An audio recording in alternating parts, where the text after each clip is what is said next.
This is the day that was supposed to be a good one, but everything went wrong. This is the day I sinned. This is the day I'm reminded constantly of what a fallen world I live in. This is the day I'm stuck in my own head. But this is the day the Lord has made, and I will rejoice and be glad in it. So let's filter our everyday chaos through a biblical lens. Today we have special guests with us live in the studio to share how the Lord helped them to persevere in steadfastness as they endured a medical trial so intense that it sounds like the premise of a medical drama on TV. Hello, everyone. I'm Elizabeth Giles here with my co-host, Monica Walker. Hello, everyone. With This Is the Day, rejoice. We hope to encourage you today to become well practiced in practically applying biblical truths to your daily lives by learning how to interpret scripture rightly. Then we want you to become well practiced in applying that scripture to your heart. The heart is made up of your mind, your will, and your emotions. And you will see the expression of how your heart is set through your words, thoughts, and actions, because that's how the heart flows out. Hello, Paulette and Rob. We're really happy to have you with us today. And I know you spent a lot of time with Elizabeth sharing your story and gave her a lot of details about your life and the incredible trial that you guys have endured and are enduring. We want others to hear your story, and we want it to be a source of encouragement as they steadfastly endure the trials of many kinds that they have both now and in the future. It was really such a joy to get to know both of you. You two are some of the sweetest and most in love. I love watching your affection towards one another. We just would like to get to know a little bit about you first. So you want to tell us about how long you've been married, kids, grandkids, introduce yourselves, all that jazz. We have been married 43 years, and we have 3 adult sons who are happily married and have given us 3 wonderful daughter-in-laws, and we have 9 grandchildren, 5 girls and 4 boys. That's good memory. Way to go, Grandma. You two are pretty adventurous, right? Tell me about some of the fun things you like to do together. We like to go on cruises. We like going to national parks. We love Yellowstone. It's where we went on our honeymoon, and we've been back several times. It's one of our favorite family vacations. Do you go to a lot of different national parks? We've been to a few. We, in the last couple of years, decided to see the parks in Utah.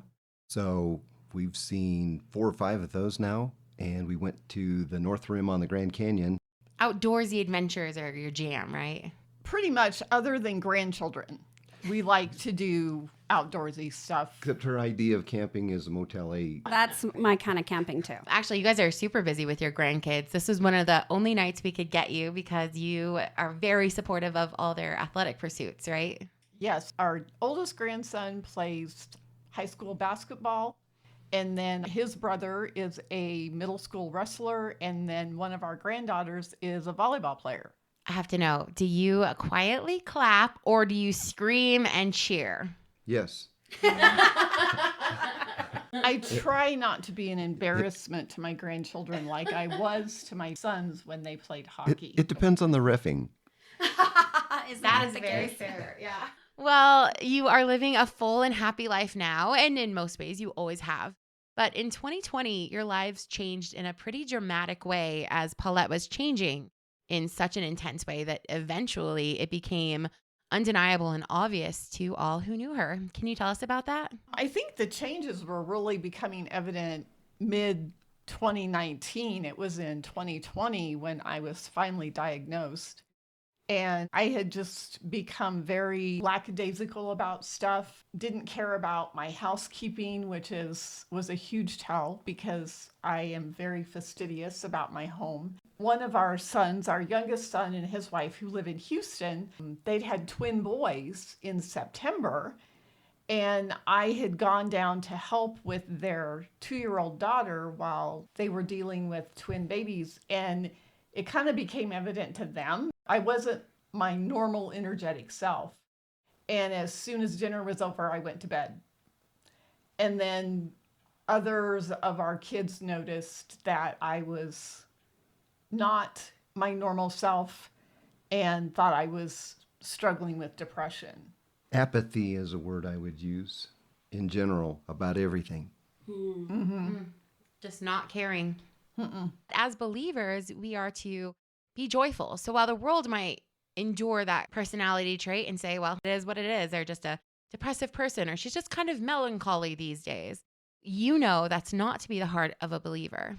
And so you didn't just let it be. For a while, I was in the investigative mode, I guess you would say, trying to figure out if there was something physical. She did go have a physical at the doctor, came back, great health, no issues from the doctor. I just went home and it was like, well, I've checked that off my list. After Rob had done some investigation, one Saturday morning, he handed me this paper to read. It was an article that I had found on dementia. So he asked me to read it. And so I was reading it before I went out to the kitchen to eat breakfast. Under the pretense of asking her if she saw any of those symptoms in my dad. Oh, sneaky, sneaky. After I read them, I just flat out asked him, did you give me this to read because of your dad or because of me? Because I knew there was something wrong, but I didn't know how to verbalize it. And I wanted her to recognize those symptoms that I was recognizing in her. Using his dad as a pretense, I was able to say, this is me. This is not your dad. So after you recognized you might have some type of dementia, what was the next steps? I don't remember. It was... Well, that tracks. Well, I confided in Pastor Travis what my thoughts were about it, and him having dealt with that directly, his advice said that you're going to want to get long-term health care insurance put in place before you have it diagnosed. So we started that process. I met with Travis early December. It was January before we finally got that in place. Yeah. And as soon as we had that in hand, we made another appointment with my primary care physician. That time, Rob went with me to more clearly express his concerns and maybe get some better results from the primary care doctor. A little arm twisting with the doctor, and she agreed to do a memory test, which accounted to 10 questions, of which, how many did you get right? Like 3? Yeah. She couldn't tell the doctor what year it was. Wow. But based on that, she said she agreed that it was Warranted. Enough evidence, physical, whatever you want to call it, enough to get an MRI requested. How long did we wait? At least a week. Yeah. Didn't hear anything from him. And I called him back and I said, we want to do this now. I understand you're waiting for insurance. You feel you have justification. I feel we do. I'll approve paying for it if it comes down to that. That was 4 o'clock. I had had that conversation with her. They called back and said, can you be at the emergency room at 5 o'clock? And we're going, okay, sure. I love how you advocated for her. That's such a necessity today and always. In any time you're encountering something in the medical field, you know this, Monica, surely from your experience. Yeah, absolutely. I was just thinking the same thing, how important it was and how sweet it is that you cared for her enough to keep going and working hard and twisting arms, as you said. That's what it takes sometimes. She was totally incapable of doing that. Yeah. At that point, I probably was spending 90% of my day in bed. I'd get up to eat when Rob told me to get up and eat, or I'd get up to go to the restroom, but I was just so exhausted. I spent all of that time in bed, which meant then that the rest of my body was in really poor physical condition, not just my brain. So you got the MRI and you were told something by the technician on your way out, which gave you a little hint about what was to come. After he had finished the MRI, he said, oh, let me walk you folks out to make sure you get out okay. And so he walked us all the way upstairs. And as we got to the sliding doors to leave the hospital, he said, well, God bless you guys. I hope everything turns out okay. Oh, wow. That's a huge indication. Yeah. And we both looked at each other and was like, well, I guess we'll just wait for the call from the doctor. And how long did that take to get? A couple hours later, Wow. called to confirm what our suspicions were already. Yeah. That she did have a brain tumor. I think they told us at that time that they did not think it was cancerous. Right. They She were pretty called sure- it a meningioma, I think, when she talked to you. Again, we waited a couple of days for a call from the neurosurgeon at Anschutz, and they didn't call. So once again, my family was advocating for me. Our son and daughter-in-law have a good friend that worked for a neurosurgeon. We were able to get into this brain surgeon within 3 or 4 days. How did you handle the waiting? Well, for me, I wasn't thinking. I was just sleeping. It didn't really bother me, but I think it was really hard on the rest of my family because they're wanting to know what's going on. When are we going to get this fixed? And let's move this along. I really couldn't call the doctor and advocate for myself because I wouldn't have really even known what to say. So Rob had to do all that, which I'm very grateful for. I don't know that it was stressful for me because I know that she was in God's hands. I don't want that to sound flippant, but I was concerned for her health.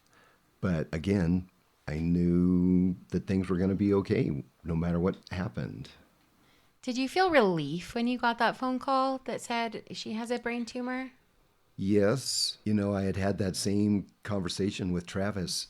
How do I pray that my wife only has a brain tumor rather than dementia? And that's what it turned out to be. Well, that started a whole bunch of medical procedures. You can't just leave a tumor there. Tell us about it. I know you know all the medical terminology now. You guys are practically brain surgeons yourself at this point. Long story short, we did the first brain surgery and that went very well. I feel like my personality came back like almost immediately. 2 of our boys were sitting on the couch in my room. No matter how old they get, they still fuss at each other.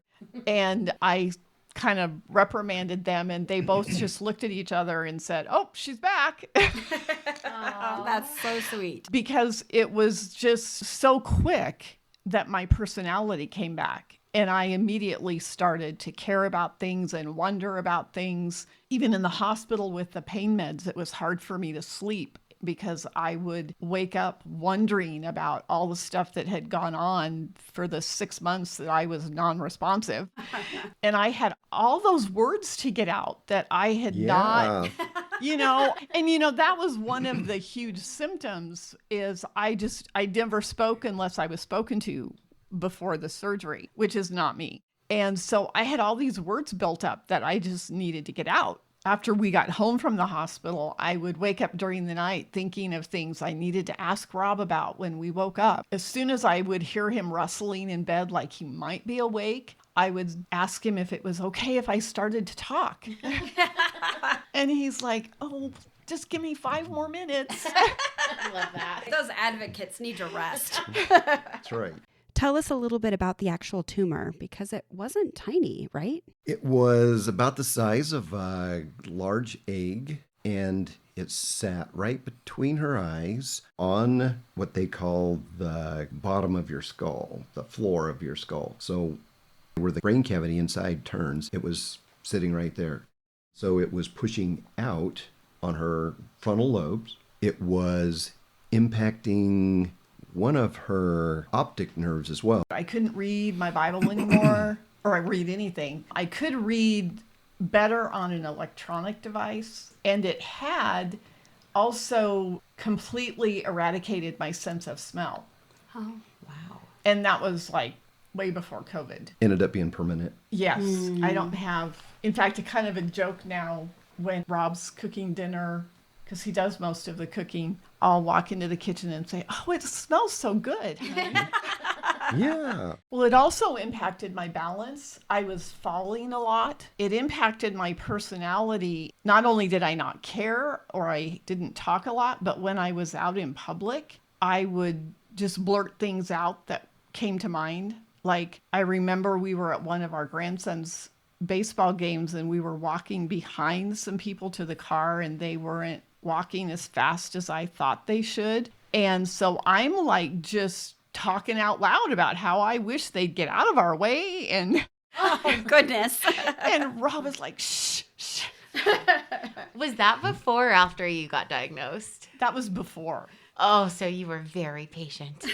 Yeah. You had a lot of help in your recovery. You were really blessed by the good care of family and friends. And by God's good grace, Rob had the ability to stay home thanks to COVID. One of the many stories where COVID was a blessing. And then everything was hunky-dory, right? Yeah. For 5 months. For about 5 months. Then things kind of started to deteriorate again. I was out running errands one day. I had started driving again because my vision had improved some and I'd gotten my confidence back. So I was out running errands and was involved in a minor car accident. I say minor in that nobody was hurt. It ended up totaling our car and I did get a minor concussion out of it. But the whole accident was even a God thing. I was making a left-hand turn and a man in a 15-passenger van behind me with his family decided to pass me while I'm making a left-hand turn. My first thought was my blinker on? Was it my fault? Well, it was a huge relief to find out it was not my fault. When the police officer asked him, did she have her blinker on? And he goes, yeah, she did. He goes, she had her blinker on. He goes, I don't know why I did it. He goes, I saw her blinker and I did it anyway.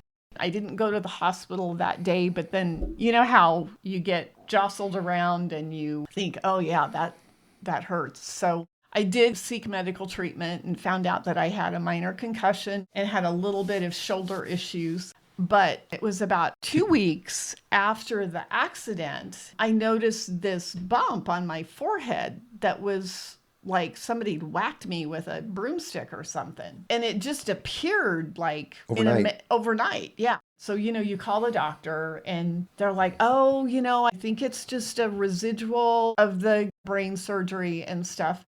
Then as it continued, they did agree to do head x-rays. So they did an x-ray and they found that I had a fissure, which is a small crack in my skull, right where the original incision was and where the bone had been put back in place. They said, there's probably just some fluid that has built up and it'll, it's seeping out and it will dissipate.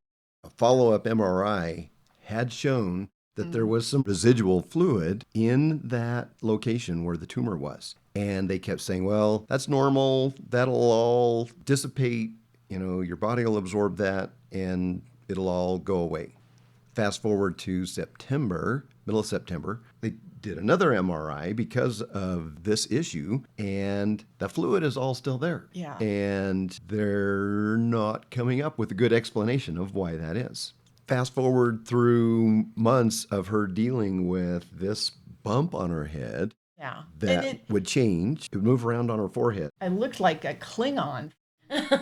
Also, if I pushed on my skull, I could hear it squishing in my ear. Oh. I think it was in December, I went and saw another brain surgeon. They said at that time that they really felt like it was a hematoma. But hematomas take a really long time for that blood to break up and go away. Well, that's what they were hoping for, is that we would go away. We would wait. Exactly. They wanted us to break up and go away. Did you feel like you were dismissed a lot? Because listening to your story, it does feel like you were. Absolutely. The brain surgeon that did my original surgery left the practice a couple of months after my first brain surgery. So I never saw him again. It was his colleagues that were trying to fill in the gap. PAs and nurses. We never saw another brain surgeon. Yeah. Until December. And this gal's the one who said about the hematoma. And then after Christmas that year, we had gone down to Houston to visit our son and daughter-in-law that lived down there. I had such excruciating headaches that I would have to carry an ice pack with me to put on my head, and I was constantly taking painkillers. When we got home, I called the brain surgeon back and just told her, I can't do this anymore. We have to figure something out. She had agreed to order another MRI. She told me she was going to refer me to an ear, nose, and throat specialist. And I'm like, for what? But okay. So she said, I think you should cancel the MRI. And I said, no, I don't want to cancel the MRI because if I go to the ENT and they want an MRI, I don't have to wait for one to be scheduled. I'm going to keep my appointment. I called to make an appointment with them, and the intake nurse said, he wants you to go have an MRI before you even come in here. I said, well, I have one scheduled already for tomorrow morning. She said, then you go do that. And then once you have that MRI done, call back and we will get you in within the next day or two. I went to get the MRI. It was about 10 o'clock. 10 o'clock in the morning, went to the grocery store after I got out of the MRI. And by the time I got home from the grocery store, my phone was ringing and it was a different brain surgeon from the practice that said I had an infection in my brain. I was already admitted to Anschutz and we needed to get down there as soon as possible with the expectation I would have brain surgery at that date. I feel anger and indignation for you just listening. How did you handle that? I feel like when you're the person enduring the trial, you're sort of like, well, it's me. I keep going on. But as the one watching, the one you love most on this earth, go through something like this again, how are you feeling? Some of those emotions were definitely going on there, but more than anything, I wanted to find answers. And this was going to give us answers. And they have a patient portal that is unbelievable. So we were able to go on and look at it. Of course, I am not a professional MRI reader. However, We almost are. you can see that big white ball where it's not supposed to be, almost as big as the tumor was. And so, again, I'm just thinking, okay, Lord, what's next? From a mom's perspective, I know God uses trials in our lives not to just sanctify us, but also to impact and sanctify those around us. So I made sure to point out to each of my children that I was really tired of this. And if God was trying to do anything in their lives, I would appreciate it if they would heed God's working in their life. But anyway, they rushed us right in. I mean, it was... Right. There was no dilly-dallying at the front desk, got us into a room when she's sitting up in bed. And I know they're all, having looked at the charts, having looked at the MRI, they're expecting to see this half-dead old lady laying in bed, right? And she's all perky, setting up in... Well, and when we got to the hospital, I'm like, they were going to get me a wheelchair. I'm like, I don't need a wheelchair. I'm carrying my pillow. They take me to my room. And, like Rob said, I'm all perky, setting up in bed. And they're like, oh, wow, you look really great. Because they were told it was an infection. So they were expecting all of those symptoms to be evident. How did you pray? What were some of the things that you were thinking through? For me, the term infection was really scary. It was almost more scary than tumor. Because an infection can spread. It could have gotten into my brain tissue where the tumor was enclosed in a membrane and wasn't actually in my brain. I was praying that I would be able to trust the Lord with whatever came. After they saw that I wasn't in the dire physical condition they thought I was, they started me on some IV antibiotics and they said, okay, we're going to wait on the surgery, and I would be doing surgery the next day. And as we moved through all of those activities, I guess you would call them, we just saw the way that God had provided each doctor that was on that team for me the day of my surgery, which they would have not have been available the day before had they had rushed into surgery. It was a brain surgeon, an infectious disease doctor, and a ear, nose, and throat specialist. That was a plastic surgeon as well. Wow. Yeah. It's quite some time removed from there, so I don't know that I could accurately tell you how I prayed. But I know that I was praying that God's will be done and that we would find answers to what was happening with her. And I prayed for my kids. Sometimes I think it's easier to be the person going through the medical difficulty than the ones that are outside watching. So I prayed a lot for my kids and for Rob, that he would have the strength to do whatever came from all this. When you are going in for brain surgery, the first brain surgery I don't remember it being like this because I was so out of it. But I do remember the second brain surgery, laying down on the table and right before they, put the mask on to administer anesthesia, realizing there was a very real possibility I would not wake up from surgery. And I remember being okay with that. And I just prayed that God would care for my family and comfort them and whatever came to pass. I know that one of my prayers from early on is that I would be up to the task of caretaker, knowing that there could be all sorts of things that were ramifications from that. And there still are that he has to take care of. Paulette, you told me about a sermon you heard that was really encouraging to you. Josh Odie was preaching in Philippians about not grumbling against your circumstances.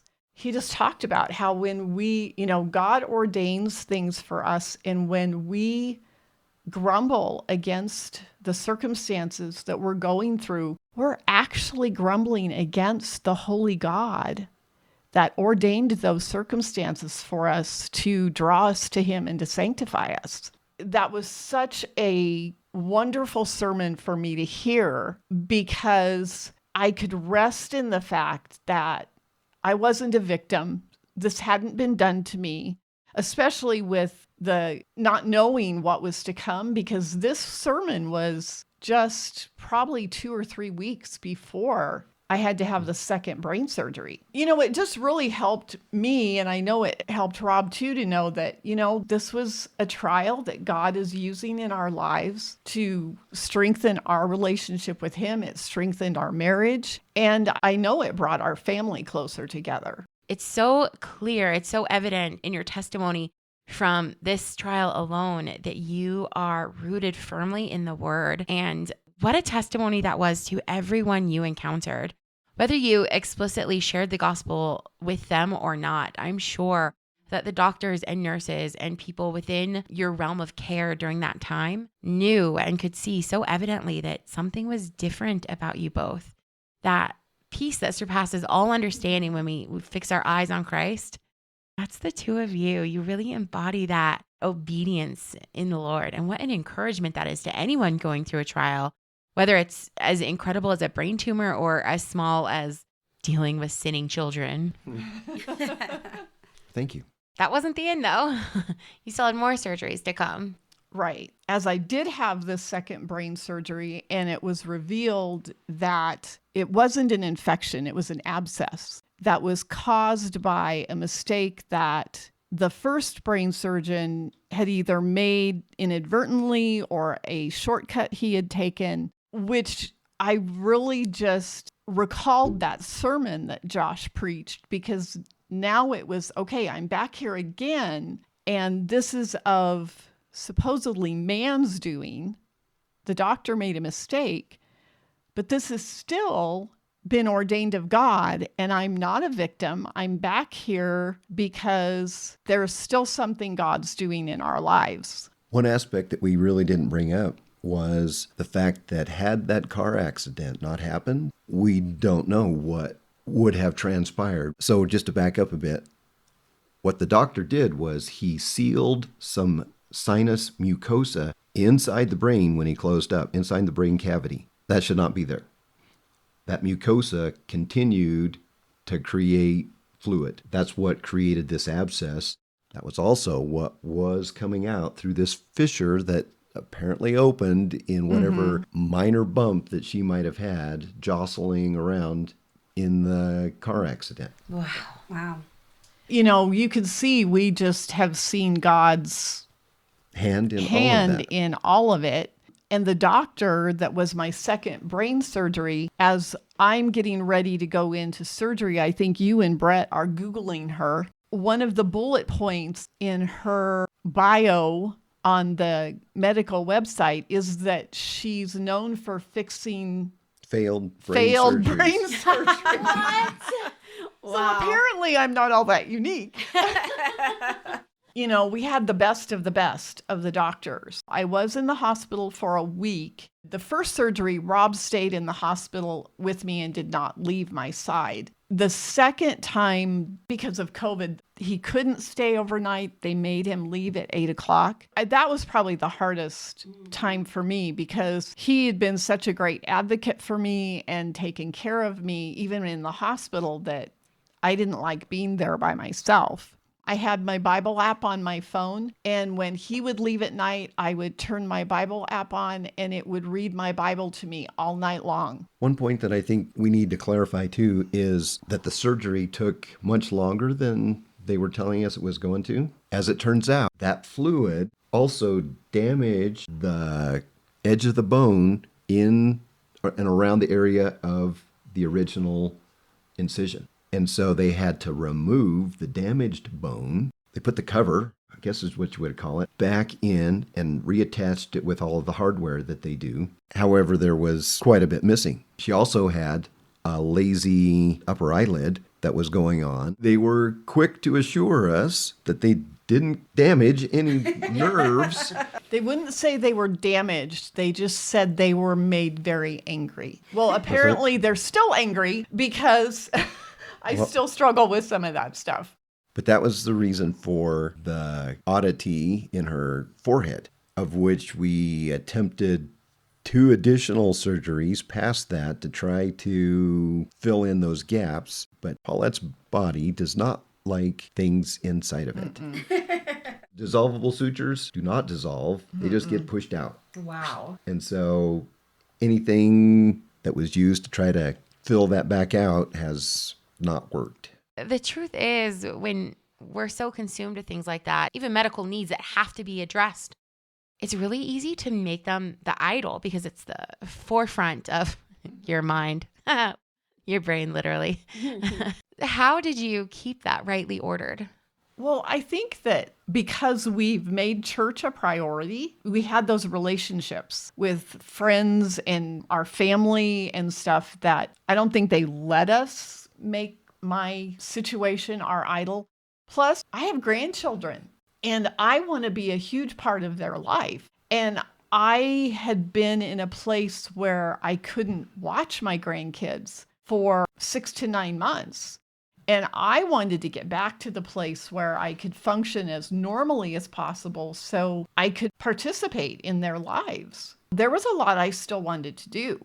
I was over the whole medical thing.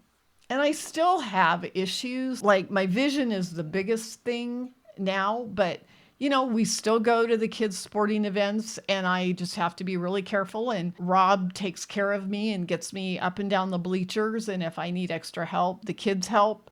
But I think part of it is too, I have a lot to live for. I don't want that medical stuff to consume my life. You said the story's not over. What else is there that we need to know? Every year I get an MRI, so they check for growth and all of that. A year ago, when I had the MRI done, they had indicated that there was just a small spot that they wanted to keep an eye on. It was just a spot that was at the site of the original tumor that had changed a little bit. Nothing big. They were just going to keep an eye on it. Well, then this last year, when I had it, that spot had grown by a little over 2.5 millimeters. 2 millimeters. A brain meningioma is very slow growing. They referred me to a tumor board to see if there would be any further treatment. And their recommendation was that they wanted me to do some radiation on it to kill it, because if they didn't kill it and it continued to grow, then I'd probably have to have another brain surgery, which, been there, done that. Don't want to do that again. And so we did opt to do the radiation. And so I have had 1 radiation treatment. I will find out in April if that was effective or not. I wanted it to just be dead and over with, but how the radiation works is it disrupts the DNA of the tumor. So as the cells divide to grow, they actually divide and die. Because it's a slow growing tumor, it will also be a slow dying tumor. So that's why I have to wait until April to have another MRI to see if it has died. If it hasn't, I'll probably need to do more radiation, but it doesn't appear that any more brain surgery is in my future. Oh, I'm glad to hear that. Tell me about your beautiful earrings. Oh, I wore these just for you, Elizabeth. When they put my head back together after the second brain surgery, they have to put hardware in to keep the part in that they took out because my body doesn't do well with foreign objects in it. And also because it was an abscess, the second surgery, I had to be on antibiotics, IV antibiotics for like 7 weeks after the surgery. And if I would have continued to have that hardware in my head, I would have had to have been on antibiotics the rest of my life. When I was going to be having a cosmetic surgery to try to fill in the void in my forehead. First one. Yeah, the first one. The plastic surgeon mentioned that if I wanted him to, he could take out those pieces of hardware, then I wouldn't have to be on the antibiotics. So I jumped at that. Before I went into surgery, I just wanted the hardware because I felt like I paid for it. I wanted it. He was like, well, I guess. I've never had anybody ask me for that before. He did give them to me. Well, when I got them home, I got to looking at them and I thought, well, they look like little snowflakes. And so I went to Hobby Lobby and I bought sterling silver earring hooks and I made earrings out of what they call burr hole covers that they use to put your Titanium. Titanium burr hole covers. Those are the most expensive earrings she owns. Yeah. For sure. I love that. I think they're each like thousands of dollars.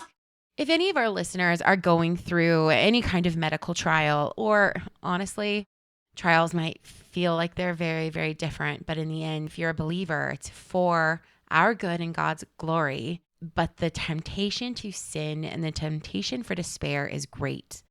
What is the best advice you would give them or encouragement to persevere based on your own experience? For me, I would just encourage anyone to be in the Word daily and pray, not just by yourself, but together with someone.